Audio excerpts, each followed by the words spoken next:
Let us now go to the lesson. Unit 4, India's Foreign Policy. What do you mean by foreign policy?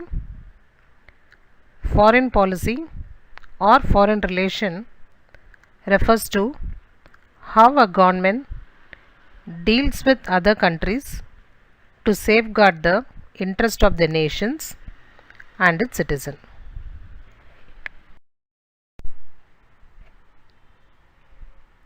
Learning objectives of this lesson. What you will be learning in this lesson. Identify the basic principles of India's foreign policy. Explain the meaning and significance of non-alignment. Analyze the stages of our foreign policy. Explain the importance of foreign policy. Recognize the difference between domestic policy and foreign policy. So about all you will be learning in detail in this lesson.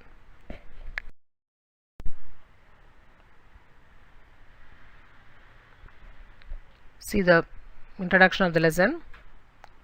Foreign policy. Yes, foreign policy can be defined as a country's policy that is conceived, designed and formulated to safeguard and promote her national interest in her external affairs in the conduct of relationships with other countries, both bilaterally and multilaterally. This was the definition given. Listen. Foreign policy can be defined as a country's policy, one country's policy that is conceived, that is planned, designed and formulated. What for? To safeguard, that is to protect and promote, improve her national interest in her external affairs. External affairs, outsources of the country in the conduct of relationship with other countries. For what reason? In order to create a relationship with other countries, both bilaterally and multilaterally. Bilaterally among two countries, multilaterally with three or more countries. That is, any country's relationship with other countries is called as a foreign policy.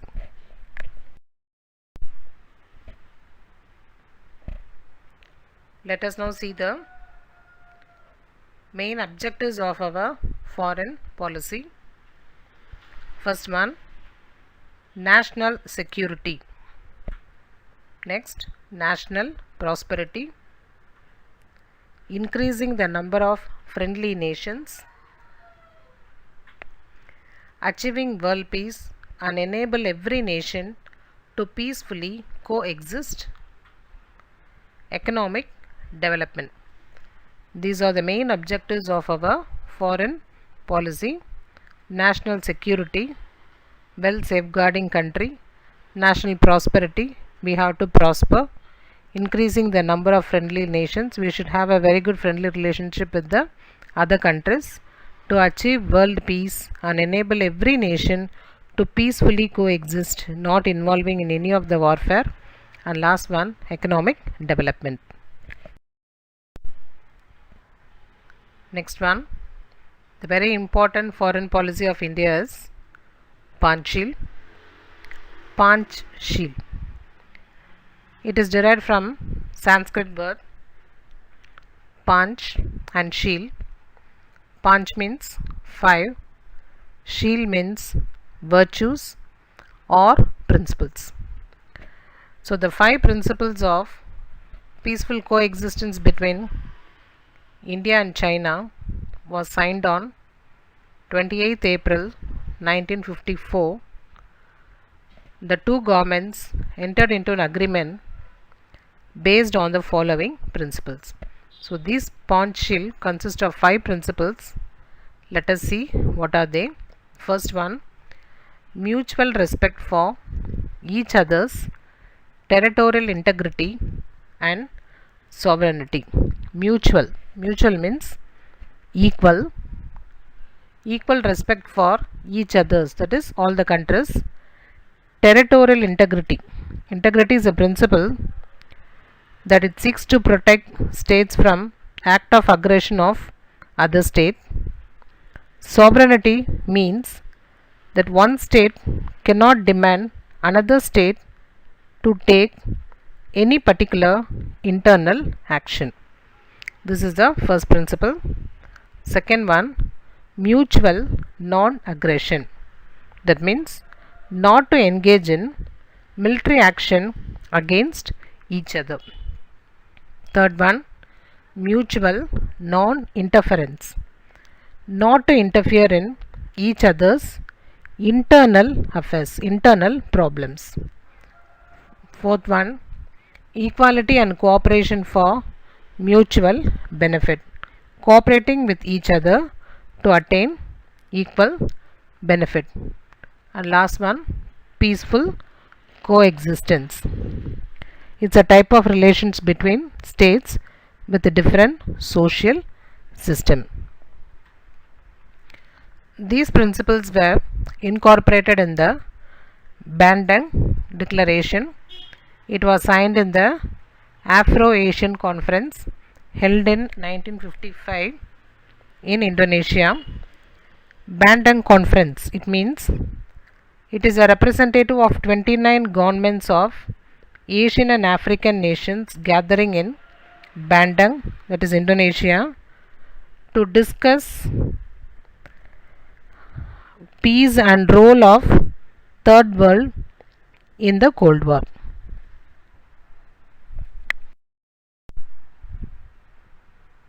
Next one, basic determinants of a foreign policy. Determinants, factors, basic factors of a foreign policy. First determinant, geographical position and size of territory. That is location and the size of a territory. Nation's history, tradition and philosophical basis.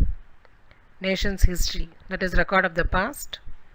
Tradition, customs and philosophical basis. What do you mean by philosophy? Ideas and beliefs about meaning of life. Third one, natural resources. Fourth, the compulsion of economic development, that is a nation's improvement. Next, political stability, without change, attaining a stable and the structure of government. The necessity of peace, importance of peace, disarmament, non-usage of weapons and non-proliferation, prevention of nuclear weapons. Next one, military strength. And last, international milieu. Milieu meaning setting or environment. So these are all the basic factors of a foreign policy, that is geographical position, a nation's history, tradition and philosophy, natural resource, economic development, political stability, necessity of peace, disarmament and non-proliferation of nuclear weapons, military strength and international milieu.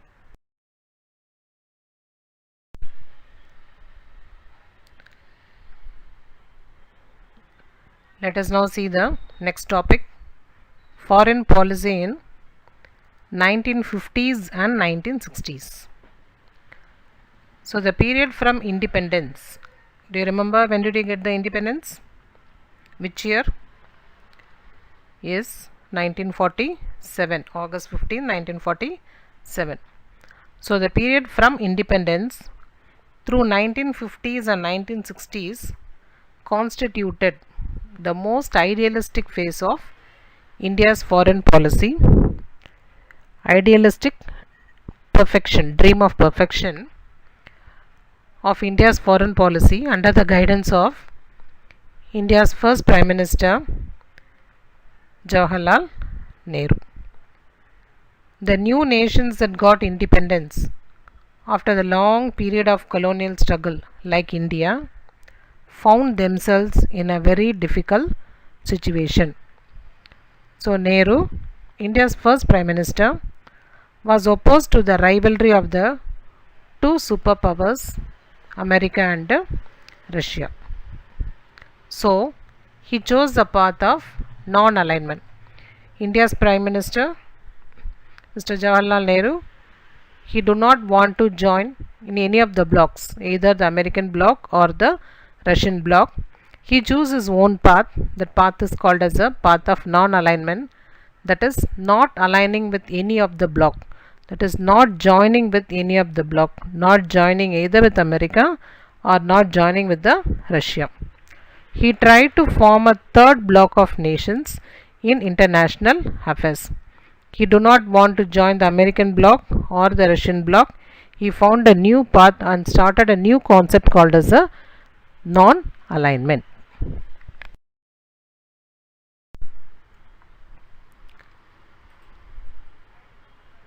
Let us now see the definition given by Jawaharlal Nehru regarding this foreign policy.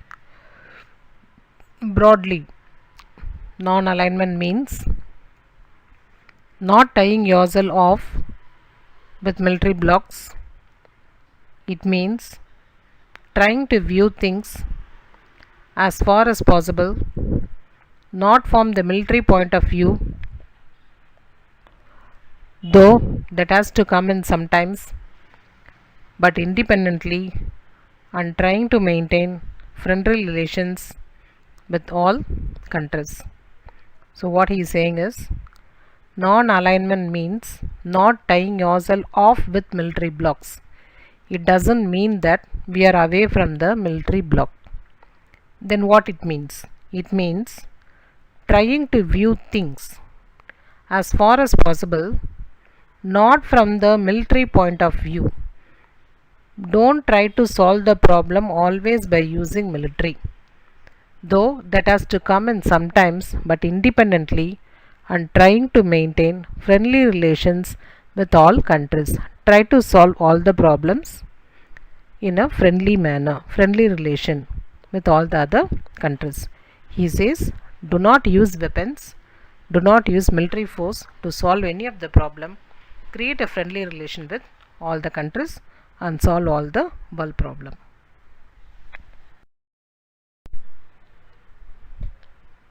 Yes, let us now come to the next very important topic, the non-aligned movement in 1961. The term non-alignment was coined by V. Krishna Menon. He was a very important Indian politician. In his speech at the United Nations in 1953. So this term, non-alignment term, was coined, was framed by a person named V. Krishna Menon in his speech at the United Nations in the year 1953. It is regarded as the most important feature of India's foreign policy. Yes, it is a very, very important feature of India's foreign policy. What is that? Yes, non-aligned movement. It aimed to maintain national independence in foreign affairs by not joining any military alliance, that is either the American bloc nor the Russian bloc. If we join the American bloc, we have to obey the orders of America. If we join the Russian bloc, we have to obey the orders of Russia. But we need not follow any of their policy if we frame our own policy, that is called as a non-alignment policy. It was formed with a membership of 120 countries, same as India. 120 countries supported this non-aligned movement and they formed it. It has transferred from a political movement to an economical movement.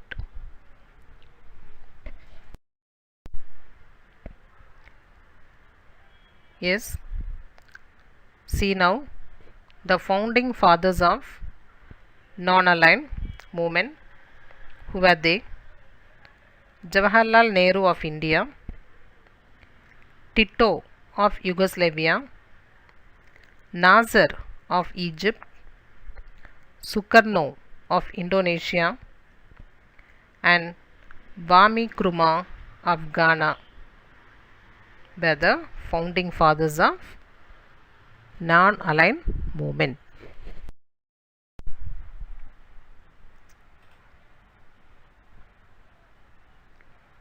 is India's foreign policy during Cold War era, Cold War period. The Cold War is between two major blocs, America and Russia. So when these two blocs were fighting, what policy was followed in India? See now, the non-alignment routes did not prevent India from entering into an alignment with the Soviet Union by the Indo-Soviet Treaty of 1971. Even though India signed a policy called or framed a policy called non-alignment, that policy did not stop India to sign an agreement with Soviet Union that is called as a Indo-Soviet Treaty of 1971. In 1974, India also conducted its first nuclear test at Pokhran under Subterranean Nuclear Explosion Project. Yes, we tested our nuclear test at a place called Pokhran in 1974. China conducted her nuclear test in 1964 itself at Lopno. Changing global conditions determine the foreign policy detail. So any country cannot stick on or should not stick on to the same foreign policy. It has to be changed based on the global changing condition. India had to be redeemed, come out from various problems like acute poverty, illiteracy, and chaotic, confusing socio-economic conditions. So India has a high responsibility of redeeming, coming out of all these problems like poverty, illiteracy, and other socio-economic problems. So our new nation could not afford to military entanglement and military alliances.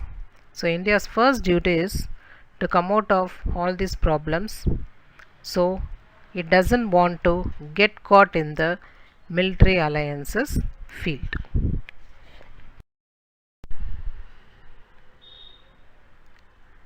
Non-alliance did not mean neutrality, that is being neutral, but it is the freedom of nations to decide on issues independently.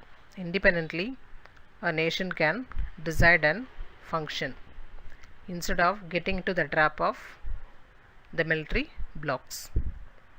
Non-alliance did not mean demilitarization of nations.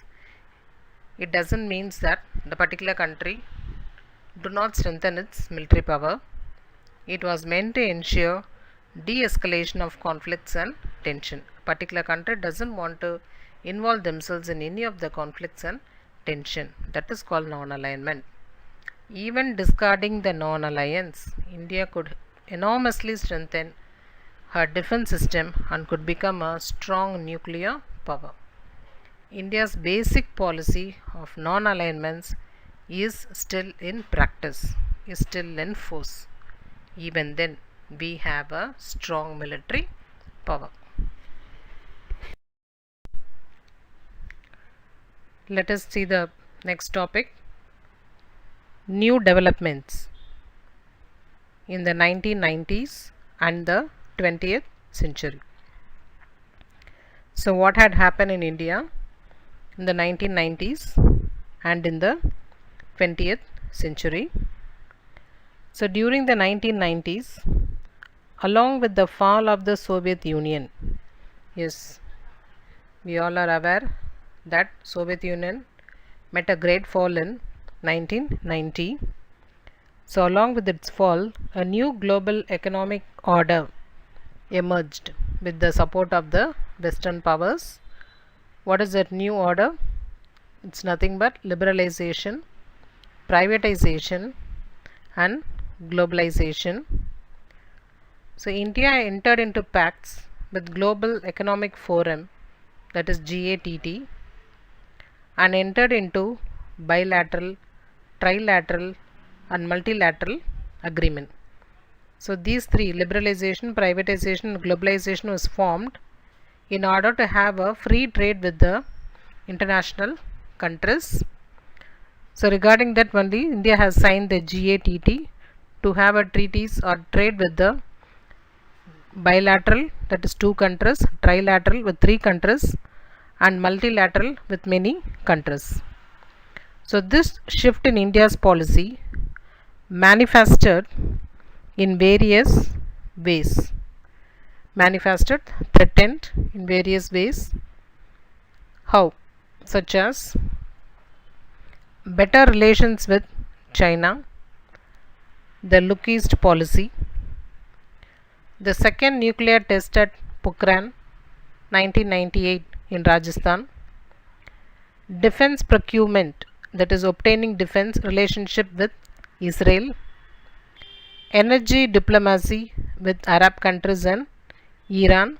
Diplomacy, managing relations between different countries, is called as a diplomacy.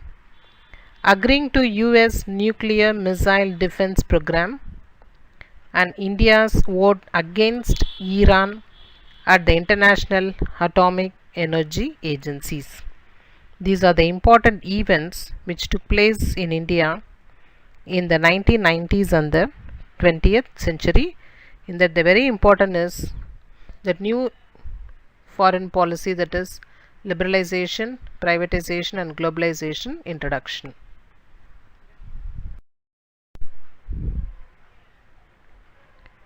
India in the resurgent 21st century. Meaning of resurgent, rising up, coming up. Let us see the first point. The foremost task of India's foreign policy is to enable the domestic transformation of India. The first and very important task of India's foreign policy is to enable our India from domestic to international transformation, or to bring about a development overall India. Next, India has adjusted to meet the needs of intensified economic engagement with the world. India has adjusted to meet the needs of intensified economic engagement with the world. India has started to move with the other world countries in the field of trade. It is designed to meet the needs of an increased inflow of capital, technology, ideas and innovation for our development. It is designed, our policy is designed in such a way to meet our needs of an increased inflow of, that is coming in of the capital, the investment, foreign collaboration, technology, ideas and innovation for our development. That is inviting foreign people to come and invest in India. Next, India engages with current global subjects and articulates its international policy. Articulates, to say something very clearly, that's called articulates. So India involves with current global subject, moving with the entire world countries and improving its international policies. India has joined new global groups like the group of G20. Then India, Brazil and South Africa together formed a group called IBSA, and Brazil, Russia, India, China and South Africa formed a group called as BRICS. All these groups gives more scope for India to play a very larger role in the global affairs. India's global security concerns are reflected in its military modernization, maritime security and nuclear policies. India has given a more importance to 3 important fields: military modernization, maritime security, that is coastal guards, and nuclear policies.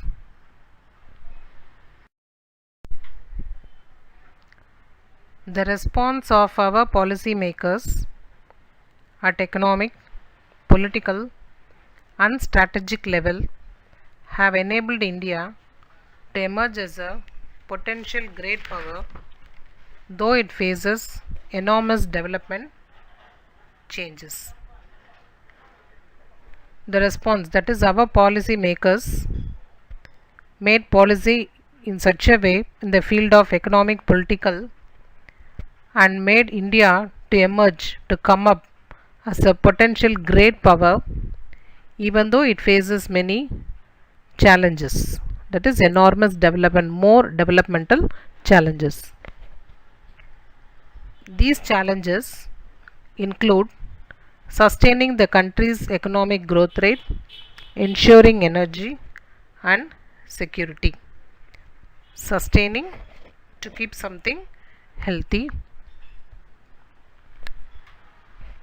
Non-military issues like climate change, energy security, competition for scarce resources, food and water security, pandemics and migration. These are all the non-military issues. So India is facing all these problems too.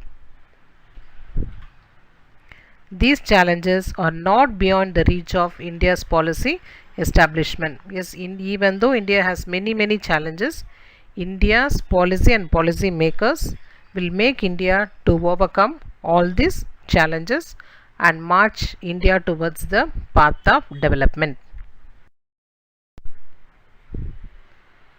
Next, basic concepts of India's foreign policy.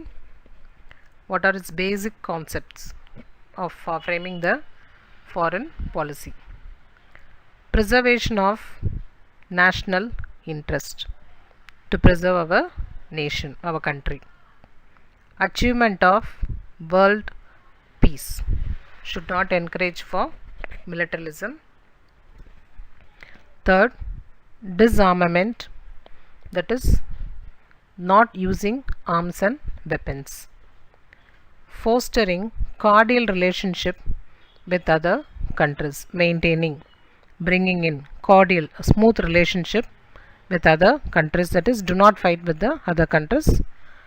If there is any fight also or any conflicts also, it should be solved by peaceful talk. Solving conflicts by peaceful means, yes, maintain the cordial relation. Independence of thought and action as per the principle of NAM, that is non-aligned movement. Independence of thought. Each and every country or our country have the independence of thinking and acting as per the principle of non-alignment movement. Equality in conducting international relations. International relations will be conducted equally. Then we are against colonialism, imperialism and racism. Colonialism, maintaining a colony. Imperialism, countries control over another country.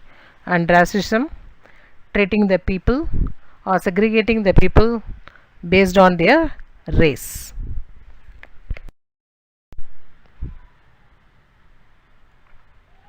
Policy of disarmament, that is non-usage of arms and weapons. That policy, since independence, global non-proliferation has been a dominant theme of India's nuclear policy. So from the time of independence, India had a strong theme that not to use any weapons. So India supported UN disarmament program, Indian nuclear program in 1974 and 1998. That is, India tested its nuclear power at Pokhran two times, once in 1974 and 1998. It is done only for strategic purposes, to show the power of India. The two themes of India's nuclear doctrine are no first use and next one, credible minimum deterrence. What do you mean by this no first use? It is a policy by a nuclear power not to use nuclear weapons as a means of warfare unless first attacked by an adversary using nuclear weapons. That is, India will never use the nuclear weapons for a war. Next one, credible minimum deterrence. It is a principle on which India's nuclear strategy are based. Next, it has decided not to use nuclear power for offensive purposes and would never use against any non-nuclear state. India will never use this nuclear power for offensive purposes. At the same time, it will not use against any non-nuclear state, any state which are not using the nuclear weapons. Indo-US civilian nuclear deal marks a significant progress in India's foreign policy. Indo-US civilian nuclear deal, a deal with the US civilian, marks a great improvement or a progress in India's foreign policy. Yes. Let us now go to the next topic, SAARC, South Asian Association for Regional Cooperation. Let us see what it is. SAARC is an economic and geopolitical organization of 8 countries that are primarily located in South Asia. It is an organization of 8 South Asian countries. The SAARC policies aim to promote welfare economics, collective self-reliance among the countries of South Asia, and to accelerate socio-cultural development in the region. The main aim of the SAARC policy is to bring in welfare among the countries, collective self-reliance among the countries of South Asia, and to accelerate socio-cultural development in the region. This is the main aim of the SAARC. SAARC Disaster Management Center was set up at New Delhi. SAARC Disaster Management Center. It was set up in New Delhi.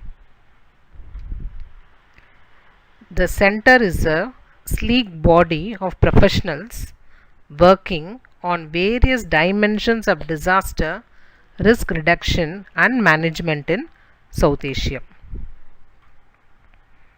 SAARC satellite is proposed communication cum meteorology satellite by Indian Space Research Organization for the SAARC region. That is, SAARC satellite is proposed communication cum meteorology satellite developed by Indian Space Research Organization for the SAARC region alone. The member countries of the SAARC are Afghanistan, Bangladesh, Bhutan, India, Nepal, Maldives, Pakistan, and Sri Lanka. See the map here. All the member countries are given with different colors. First, Afghanistan, Pakistan, India, Nepal, Bhutan, Bangladesh, Sri Lanka, and Maldives. Yes. Foreign policy. What do you mean by foreign policy? They have given a small definition. It is a combination of strategies carefully formulated by a nation for maintaining relationship with other nations. Diplomacy. Diplomacy is an instrument for implementing foreign policy of a state.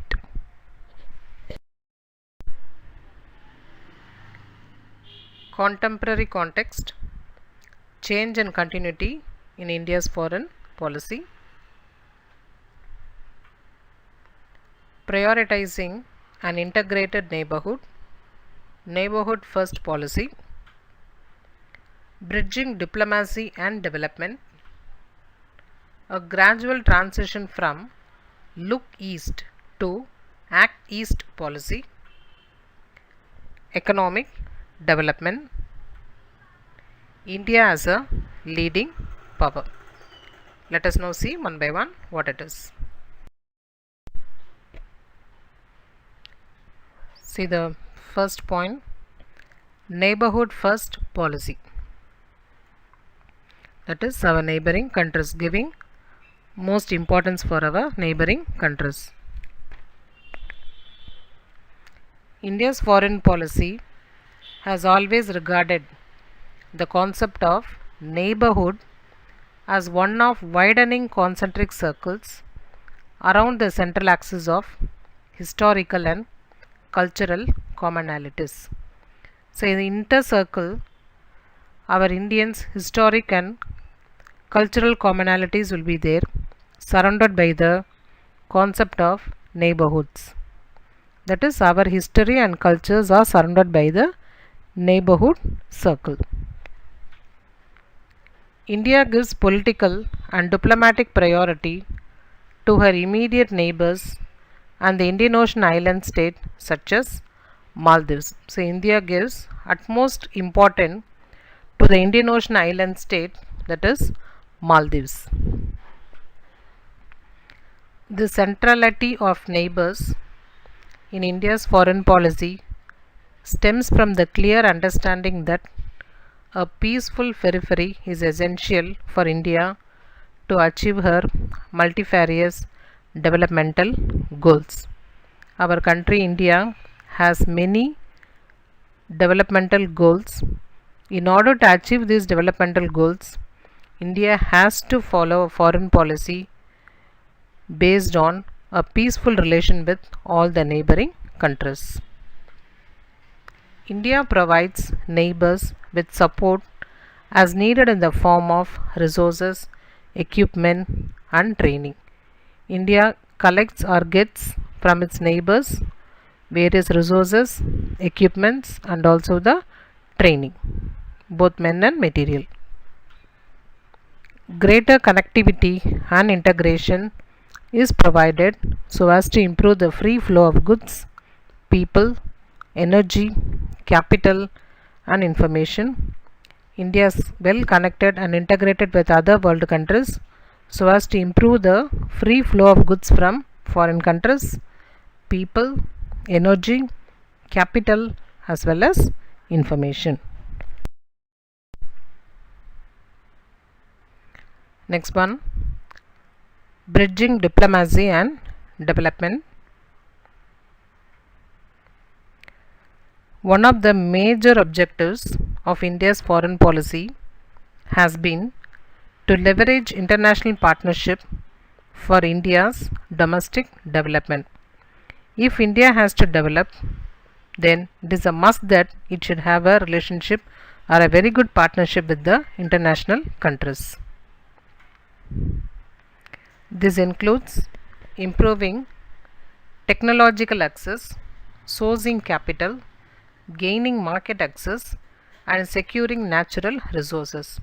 If India is having a very good international relationship, then it is very easy for India to get foreign technology, foreign capital, foreign market, and also to secure foreign natural resources.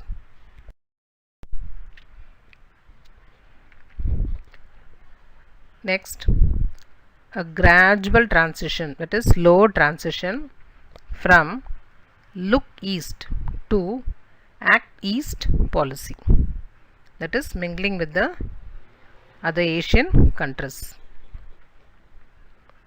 Southeast Asia begins with Northeast India. Southeast Asia is beginning with the northeast of India. Myanmar is our land bridge to the countries of the Association of the Southeast Asian Nations, ASEAN. India is also one of the member, and Myanmar is a land bridge to the countries. Can you name the whole name of this Myanmar? Yes, it is Burma. The purpose is to ensure a stable and multipolar balance of power in the Indo-Pacific Ocean and to become an integral part of Asia. The main purpose of setting up of this ASEAN is to ensure, to bring in a stable and multipolar balance of power in the Indian Ocean, Pacific Ocean, Indo-Pacific Ocean, and to become an integral part of Asia. The three big elements in our Eastern policy are strong emphasis on physical connectivity, commercial and security related. For three important reasons we are having this association. One is physical connectivity, next commercial trade, and third security related.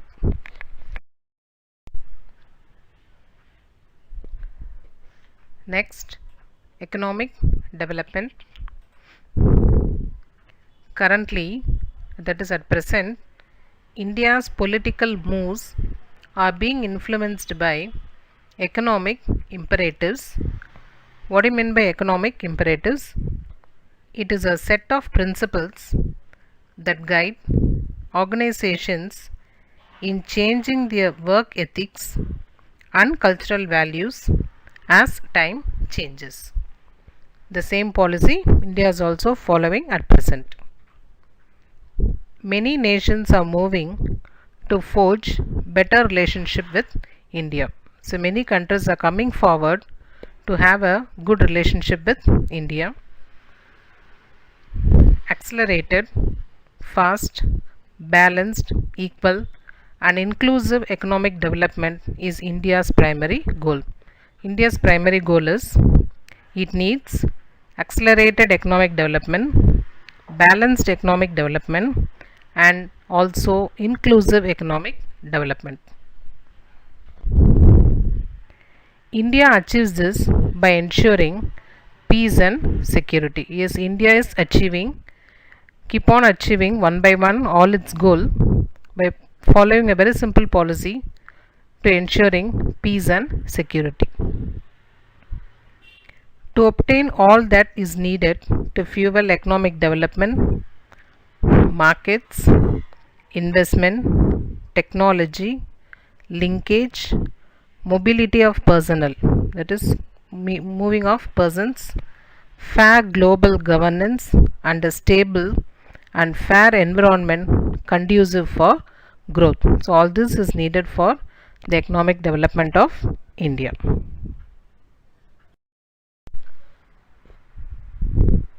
India has a leading power.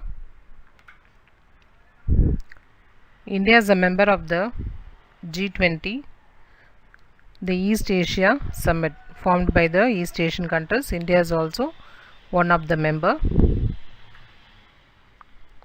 The BRICS coalition, a testament to its status as a large country with a fast growing economy.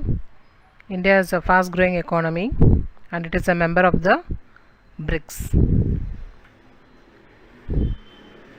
India aspires for permanent memberships on the UN Security Council. We all know that there are 5 permanent members in the UN Security Council. They are UK, USA, Russia, China and France.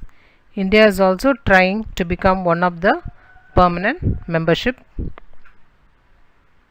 Now India has an increasing range of interests which are anchored in different parts of the world. Now India has increasing range of interest. All those interests are anchored in different parts of the world. It stems from a wide range of factors such as the need to secure energy, vital natural resources, the imperative of maintaining open shipping lanes, seeking investments and trade opportunities overseas, and the need to secure trade access. All these are some of the range of interests of India which are anchored in different parts of the world. Let us now see the difference between domestic policy and foreign policy. See the tabular column here, domestic policy and foreign policy. Domestic policy is the nation's plan. It is a country's plan for dealing issues within its own nation. That is all the problems dealing inside the country itself. Foreign policy is a nation's plan for dealing with the other nation, that is outside the country, not within the country, dealing with the other countries. Domestic policy, it includes laws focusing on domestic affairs, social welfare, health care, education, civil rights, economic issues, and social issues. So, some of the domestic policies are social welfare, health care, education, civil rights, economic issues, and social issues within the country.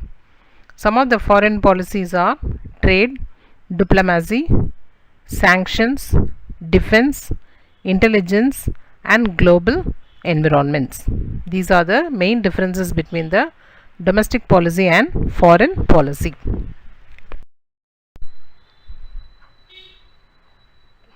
Conclusion. We have come to the end of the lesson. Listen. Today India has formal diplomatic relations with most of the nation. It is world's second most populous country, largest democracy, and one of the fastest growing country. Yes. India is not in any major military alliance. Our relations with the major powers have acquired a strategic depth. Our common fight against terrorism is a particular element of strength. India has sought to achieve its security and socio-economic advancement. India is working for peace, freedom, progress, and justice to all nations and people. India adheres to the foreign policy principle that in international relations there is no permanent friend and no permanent foe, that is enemy. Only the interests are permanent. Yes, well said. New challenges forced India to adjust to new realities. Even then, basic framework of its foreign policy remained more or less the same. I hope you have understood all the concepts very clearly. Yes. Thank you, students. I'll meet you again in the next chapter.